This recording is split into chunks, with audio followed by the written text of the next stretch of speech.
Selamat pagi Bapak, perkenalkan saya dengan Dr. Tarisa. Sebelumnya dengan Bapak siapa nih? Saya dengan Bapak Anton dok. Baik Bapak Anton, untuk umurnya berapa tahun Bapak? 30 tahun dok. Baik, kemudian untuk alamat tinggal, saya tinggal di Bandung dok.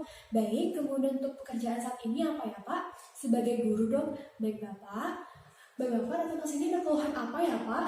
Begini dok, saya ingin memeriksakan saja pada bagian jantung dan juga paru-paru saya dok. Baik, sebelumnya apakah ada keluhan pada kedua organ tersebut Bapak? Tidak ada dok, saya ingin memeriksakannya saja. Baik, apakah sebelumnya ada riwayat mengalami penyakit lainnya Bapak? Tidak ada dok. Baik, kemudian apakah sebelumnya ada riwayat alergi obat Bapak? Tidak ada dok. Baik, kemudian kalau di keluarga apakah ada yang mengalami penyakit turunan atau penyakit lainnya Bapak? Tidak ada dok. Baik, apakah di lingkungan sekitar ada yang mengalami penyakit tertentu Bapak? Tidak ada dok. Baik Bapak, di sini saya akan menyarankan Bapak beberapa pemeriksaan yang berkaitan pada kedua organ tersebut. Di mana di sini saya akan melakukan pemeriksaan berupa pemeriksaan auskultasi pada jantung dan juga pada paru-paru Bapak dengan bantuan stetoskop. Lalu yang kedua adalah pemeriksaan tekanan vena jugularis Bapak, kemudian deteksi Bruwitz, dan juga pemeriksaan Trendelenburg.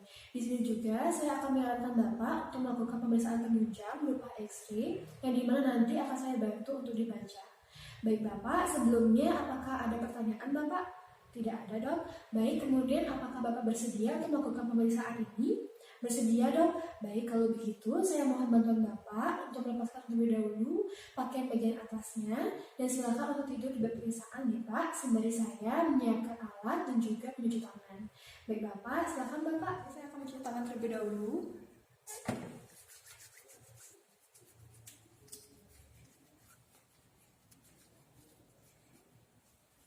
Baik Bapak, di sini saya akan memulai pemeriksaan yang pertama, yaitu auskultasi jantung.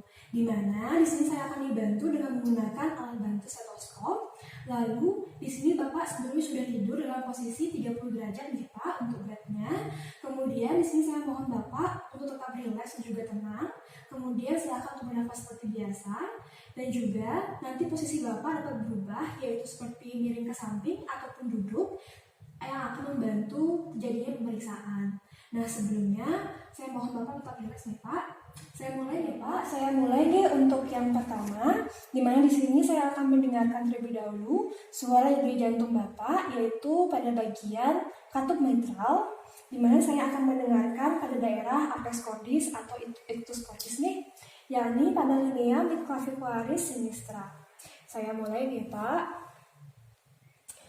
Silakan tuh rileks Bapak. Tracing yang kedua saya akan mendengarkan yaitu pada bagian katup tricuspidalis dari Bapak, yaitu pada interkostal ke-4 dan 5 atau sela iga 4 dan 5, yakni pada linea parasternalis sinistra.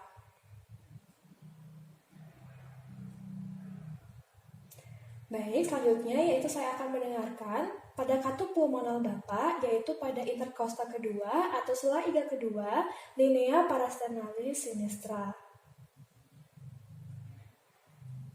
Kemudian saya akan juga mendengarkan yaitu pada katup aorta Bapak, yaitu terletak pada linea parasternalis interkostal kedua atau sela iga kedua, dextra. Baik Bapak, sudah saya dengarkan deh. Untuk hasilnya, yaitu dari irama dan juga frekuensi, itu hasilnya adalah teratur dan juga reguler. Kemudian untuk bunyi jantung 1, bunyi jantung 2, itu tunggal reguler, tidak ada suara tambahan, tidak ada suara yang pecah, di mana hasil tersebut merupakan hasil yang normal. Kemudian untuk hasil ini akan saya tuliskan terlebih dahulu dan saya catat nih Pak. Bapak silakan bikin Bapak. Di sini saya akan lanjutkan kembali untuk pemeriksaan yang kedua, yaitu untuk mengetahui tekanan vena jugularis Bapak. Nah, sebelumnya di sini Bapak sudah dalam posisi tidur dengan derajat 30 derajat tadi. Kemudian di sini saya mohon Bapak untuk tidur tanpa batas terlebih dahulu. Baik Bapak, di sini saya mohon Bapak untuk melihat ke arah samping kiri nih Bapak. Silakan untuk ditengok sebelah kiri. Lehernya diluruskan ya Bapak. Baik, titik kol sudah terlihat. Baik Bapak, di sini saya akan melakukan pemeriksaannya dengan bantuan penggaris. Sebelumnya, di sini saya akan menekan pada bagian vena jugularis Bapak. Oleh karena itu, saya mohon Bapak untuk tetap rileks nih. Saya mulai nih Pak. Pertama-tama, kita akan melihat atau mencari bagian dari titik undulasi daripada pasien. Di mana di sini saya akan mengurut ke arah bawah dari angulus mandibularis dalam posisi pasien sudah menengok di sebelah kiri. Baik, kita urut. Baik, melepaskannya. Lalu di sini sudah terlihat bahwa ada undulasi daripada vena jugularis, yaitu pada lakban hitam ini. Kemudian kita meletakkan mistar pada bagian angulus sternalis daripada pasien dan juga titik undulasi dari pasien. Baik, hasilnya adalah 2 cm nih Pak. Di sini saya akan tambahkan 5 cm H2O sehingga hasilnya adalah 7 cm H2O, yang artinya hasil daripada pemeriksaan ini yaitu normal sebesar 7 cm H2O. Baik Bapak, itu untuk pemeriksaan vena jugularisnya nih. Selanjutnya akan saya lanjutkan untuk pemeriksaan berupa pembacaan daripada hasil Bapak. Di sini saya akan melakukan pemeriksaan dengan cara membaca foto rongsonan Bapak, di mana sebelumnya di sini saya akan meletakkan terlebih dahulu foto tersebut pada light box. Kemudian saya akan menilai kualitas dari foto, yaitu dengan cara mengidentifikasi identitas daripada pasien. Di mana pada foto ini itu kurang lengkap dikarenakan untuk nama daripada pasien tidak disebutkan, tetapi sudah menyebutkan jenis kelamin, umur, dan juga nomor rekam medis daripada pasien. Selanjutnya, di sini saya juga akan melihat pada bagian marker foto, yaitu R atau right. Kemudian posisi foto yaitu AP. Selanjutnya, di sini saya juga akan menilai kelayakan daripada foto, yaitu dengan cara yang pertama adalah untuk melihat apakah foto ini telah memperlihatkan seluruh lapang daripada dada, di mana di sini sudah. Selanjutnya adalah untuk menilai kesimetrisan, di mana di sini kurang simetris. Lalu, apakah pasien sudah mengalami atau melakukan inspirasi secara maksimal yang ditandai dengan adanya terlihat sela iga nomor 9 sampai dengan 10.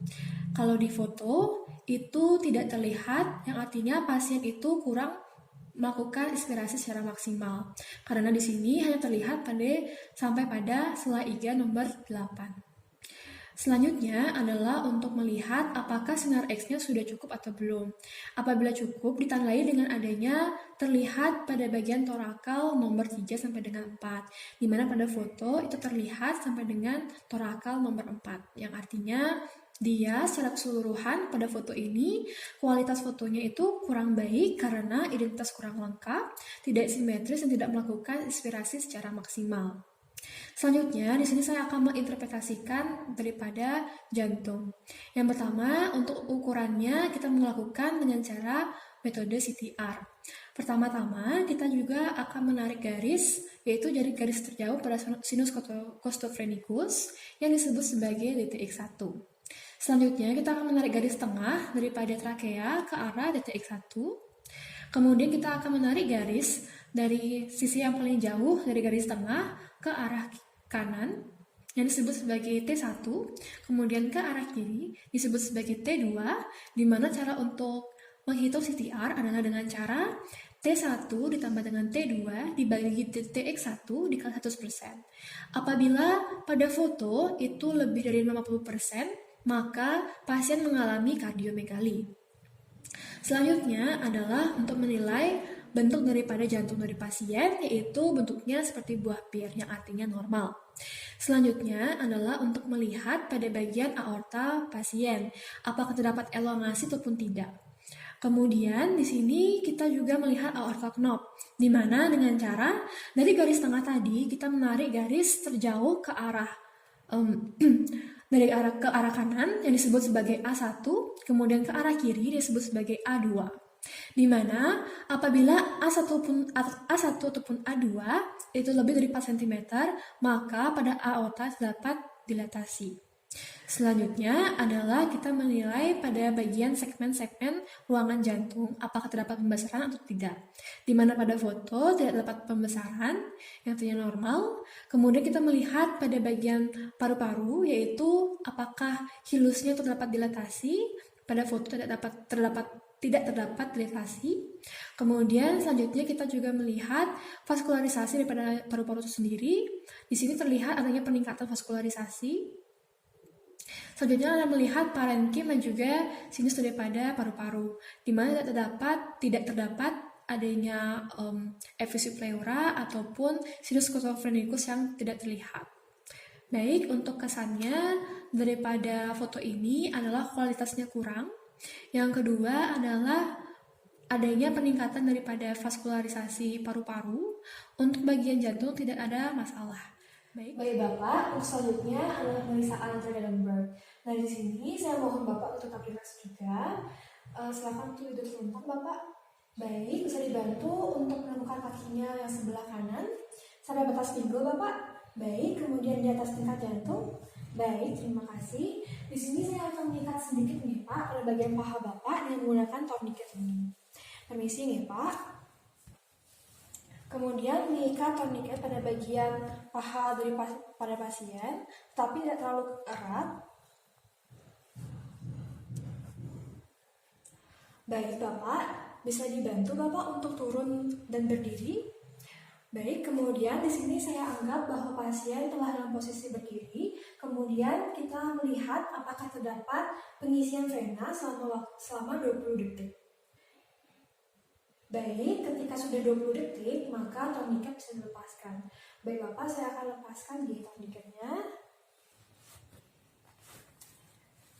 Di sini kita melihat apakah terdapat pengisian vena dalam waktu 15 detik.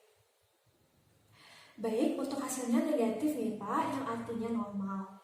Baik Bapak, untuk hasil tersebut juga saya akan catat. Baik Bapak, di sini saya akan lanjutkan pemeriksaan, yaitu berupa pemeriksaan deteksi Bruins. Di mana di sini saya akan menggunakan alat bantu berupa stetoskop juga nih Pak.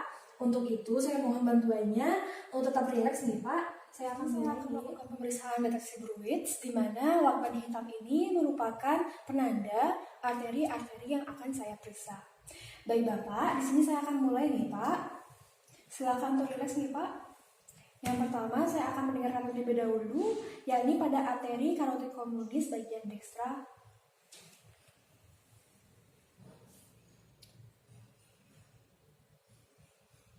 Kemudian arteri carotid communis bagian sinistra. Lalu pada arteri abdominalis.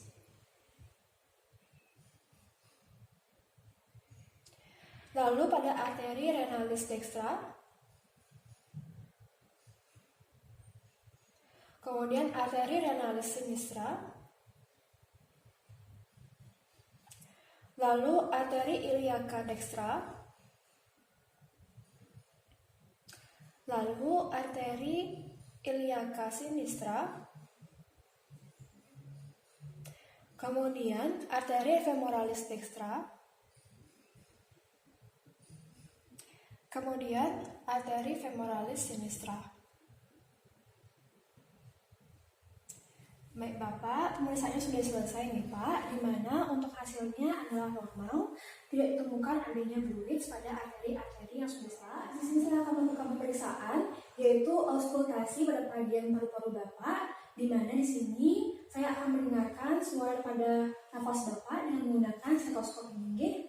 Di mana di sini saya mohon Bapak untuk tetap rileks. Kemudian ketika saya minta Bapak untuk menarik nafas, saya mohon untuk dibantu menarik nafas juga. Ketika saya minta menghembuskan nafas, tolong dibantu juga untuk menghembuskan nafas nih Pak. Baik Bapak, saya akan mulai nih. Di sini kita akan mendengarkan pada bagian suara nafas daripada pasien pada seluruh lapang daripada paru. Saya mulai nih. Dibantu ya Pak, tarik nafas.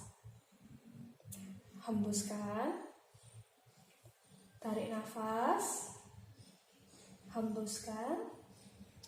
Baik, tarik nafas, hembuskan, tarik nafas, hembuskan, tarik nafas, hembuskan, tarik nafas, hembuskan, tarik nafas, hembuskan, tarik nafas, hembuskan, tarik nafas, hembuskan, tarik nafas, hembuskan, tarik nafas, hembuskan, tarik nafas, hembuskan. Baik Bapak, untuk selanjutnya adalah pemeriksaan pada bagian saluran nafas Bapak juga, tapi pada bagian punggung Bapak nih, ini disebut sebagai auskultasi paru-paru bagian posterior. Nah, di sini kita beranggapan bahwa pasien dalam posisi duduk. Saya dibantu Bapak untuk duduk terlebih dahulu. Baik, terima kasih. Saya akan mulai nih Pak. Di sini juga sama, saya mohon Bapak untuk tetap rileks. Kemudian ketika saya mohon Bapak untuk menarik nafas, silakan untuk menarik nafas. Ketika saya mohon Bapak untuk menghembuskan nafas, tolong dihembuskan nih. Saya mulai nih Pak.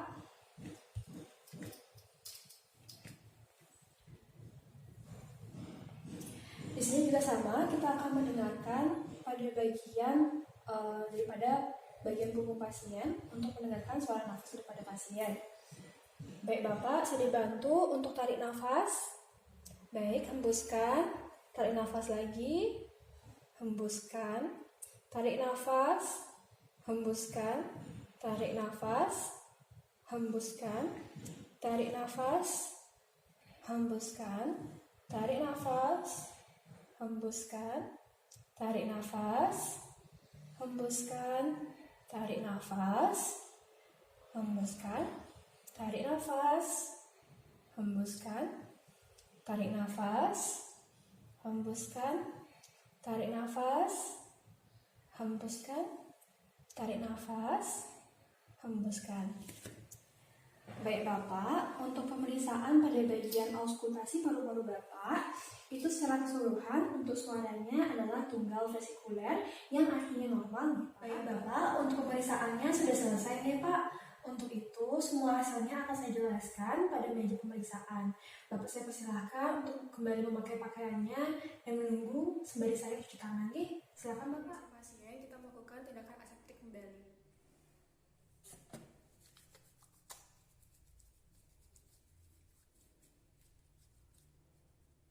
Baik Bapak, untuk pemeriksaannya sudah selesai nih Pak. Di sini saya akan menjelaskan mengenai hasil pemeriksaan tadi, di mana untuk auskultasi jantung ditemukan hasil normal, yakni berupa irama dan frekuensi yang teratur dan juga reguler.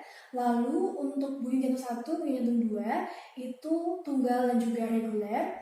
Kemudian untuk suaranya tidak ada suara tambahan, tidak ada suara yang pecah, yang artinya normal. Selanjutnya, yakni pemeriksaan vena jugularis, di mana di sini ditemukan hasil normal, di mana tekanannya sebesar 7 cm H2O. Lalu untuk pemeriksaan yang ketiga, yaitu tes Trendelenburg, itu ditemukan hasil normal, yakni negatif. Lalu untuk pemeriksaan Bruwitz, tidak ditemukan adanya Bruwitz yang artinya normal. Lalu untuk auskultasi pada paru-paru, ditemukan hasil normal, yaitu tunggal vesikuler. Selanjutnya, pada pembacaan hasil ronsen Bapak, di sini saya menemukan bahwa untuk bagian jantung itu normal, tetapi pada bagian paru-paru mengalami peningkatan vaskularisasi. Untuk itu, saya akan merujuk Bapak ke bagian spesialis paru-paru. Nah, sebelumnya, apakah Bapak bersedia untuk melakukan rujukan tersebut? Ini dok, saya bersedia. Kalau begitu, akan saya buatkan terlebih dahulu suratnya. Bapak silakan untuk menunggu di luar, ya. Sebelumnya, apakah Bapak ada pertanyaan lagi? Tidak ada dok. Kalau begitu, terima kasih banyak ya Pak.